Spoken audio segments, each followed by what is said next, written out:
Bana, leo niko na ndugu yangu, mtu ambaye shekuka kwenye jeneza anasubiri kwenda kuzikwa, kumbe hajafa. Hebu niambie ndugu yangu, mambo vipi? Kama kawa hivi, ulipata na kitu gani ndugu yangu mpaka akajikuta huko kwenye jeneza? Uelewi, watu tunalia, nataka kwenda kuzika, afu tunasikia mtu anapiga chafya. Ilikuwa ghafla tu, nilikuwa nimelala, sasa nikashangaa tu ghafla. Yaani ilikuwa kama ndoto yani. Yaani kama nipo kwenye ndoto tu yani. Sasa ndo nashangaa. Sasa kilichonishangaza zaidi ndio mwisho wakati ndo pale nikapiga chafya pale. Nikaona kama ukungu mbele weusi si weusi, yani kitu kama kieleweki, yani kama kuna vitu vinanitafuta hivi, tunde huku. Yaani kama ananigombania. Ndio pale nikawa nimeshtuka sasa, nipo kwenye jeneza pale. Yaani kama ndo nimeshtuka sasa pale.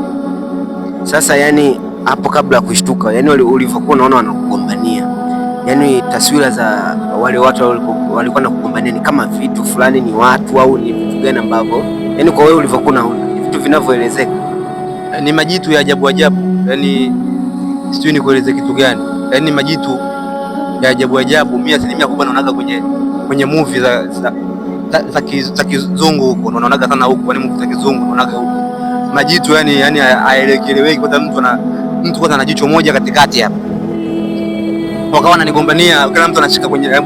Kuna mwingine mmoja huyo unaona ndo alikuwa mbishi kweli kweli, kashika miguu miwili, unielewa? Anakuambia twende huko.